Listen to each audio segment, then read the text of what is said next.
खाद देने के बाद आपने हल्का सा पानी देना है मिट्टी के अंदर कुछ इस तरीके से। ये ऑलरेडी डिकम्पोज फॉर्म में ये खाद है और ये स्लो रिलीज़ प्रोसेस के तहत आपके पौधों की जड़ों को मुसलसल मिलती रहेगी।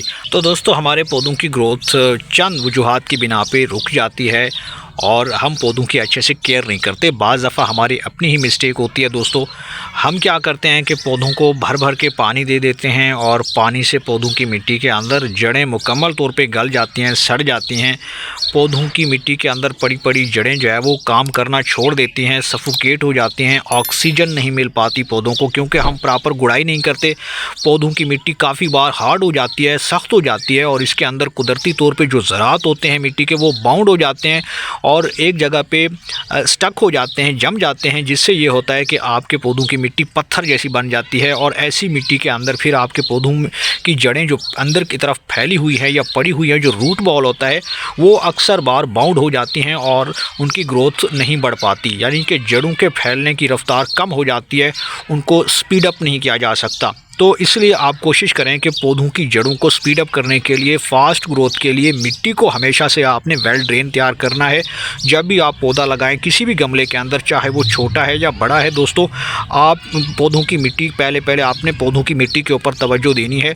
आपके पौधों की मिट्टी हमेशा से सॉफ्ट होनी चाहिए, नरम होनी चाहिए और इसके अंदर एरेशन बननी चाहिए, यानी कि पौधों की जड़ों को जितना अच्छे तरीके से हरारत मिलेगी, सूरज की रोशनी मिलेगी और साथ साथ में आपके पौधों को जितना ज़्यादा मॉइस्चर रिटेंशन पौधों की मिट्टी में पाया जाएगा, उतना ज़्यादा आपके पौधों की ग्रोथ भी अच्छे से चलेगी और वो सरवाइव करती हैं।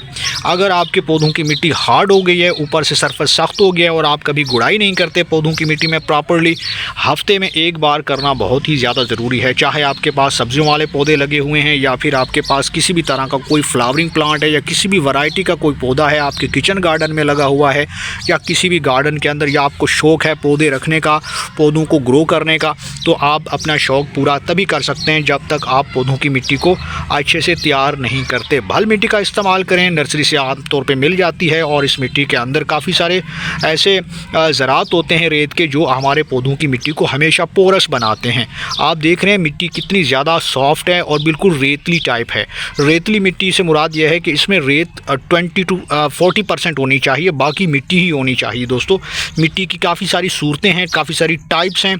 क्ले मिट्टी आपको नहीं चाहिए, चिकनी मिट्टी आपको नहीं चाहिए, या बाज़ दफ़ा कलराठी मिट्टी होती है जिसके ऊपर जो है वो काफ़ी ज़्यादा कलर टाइप जम जाता है, या सेम ज़द्दा मिट्टी जिस तरह से हमने देखते हैं कि ऊपर की तरह एक लेयर लग जाती है, चूने की टाइप सफ़ेद रंग की एक लेयर होती है, वो मिट्टी भी कामयाब नहीं रहती। और जिसके अंदर सैलिनिटी ज़्यादा हो, जिसके अंदर कैल्शियम ज़्यादा हो, या जिसके अंदर जो है बाकी ज़रात ज़्यादा हों, ख़ास तौर पे कार्बन या उसके अंदर सोडियम की ज़्यादा मकदार हो, तो ऐसी मिट्टी भी नहीं चलती, पौधों की ग्रोथ उससे नहीं बढ़ पाती। तो दोस्तों, इसलिए कोशिश करें कि आप पौधों को हरा बनाने के लिए, इन्हें घना बनाने के लिए, ज़्यादा फल फूल पाने के लिए और ज़्यादा फ्लावरिंग पाने के लिए कोशिश करें कि पौधों की मिट्टी हमेशा से वेल ड्रेन तैयार करें। वेल ड्रेन मिट्टी से मुराद यह है कि जब भी आप पौधों को पानी देंगे तो पानी सरफेस के ऊपर नहीं ठहरता, बल्कि वो ड्रेन आउट हो जाता है बॉटम होल से। गमले के अंदर बॉटम होल का होना बहुत ज़रूरी है नीचे।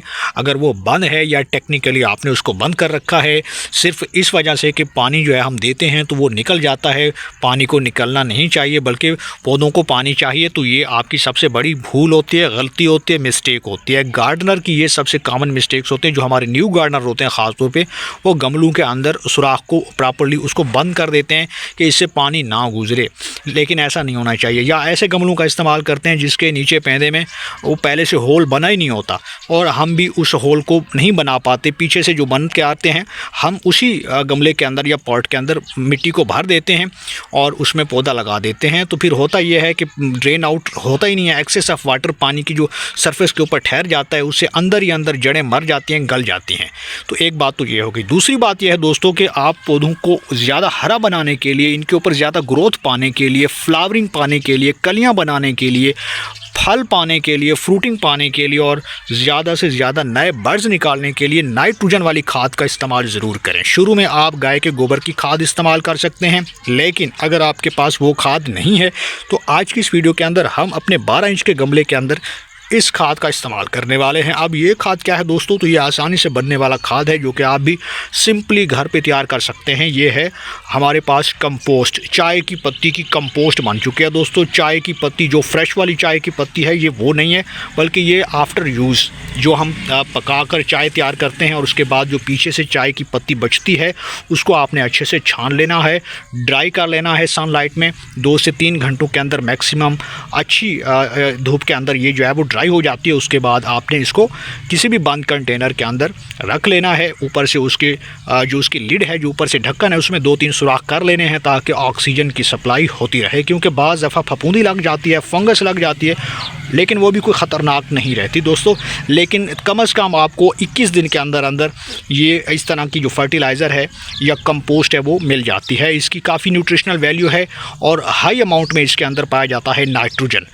तो ये नाइट्रोजन आपके पौधों को जल्दी बड़ा करने में मदद करता है। छोटे पौधों में आप अप्लाई कर सकते हो, फ्लावरिंग प्लांट्स में दे सकते हो, और ऐसा पौधा जिसकी शाखाएँ काली पीली हो जाती हैं या पौधा सूख रहा है, ग्रोथ नहीं पकड़ पा रहा, घना नहीं बन पा रहा, पत्ते काम आते हैं, जब पत्ते झड़ जाते हैं, तो ये आप इसमें ऐड कर सकते हैं और इसका रिज़ल्ट भी आपको मिलेगा। सबसे पहले आपने गुड़ाई कर लेनी है मिट्टी के अंदर। गुड़ाई करने के बाद अब आपने करना ये है, जिस गमले में आपने गुड़ाई की है उसके मिट्टी को आपने कुछ इस तरीके से ऊपर की तरफ चढ़ा लेना है। जो आपका ये सेंट्रल पॉइंट है, जो आपका स्टेम है, कुछ इस तरीके से आपने चारों तरफ से मिट्टी को ऊपर की तरफ चढ़ा लेना है। यहाँ पे थोड़ा सा आपने स्पेस खाली कर देनी है कुछ इस तरीके से दोस्तों।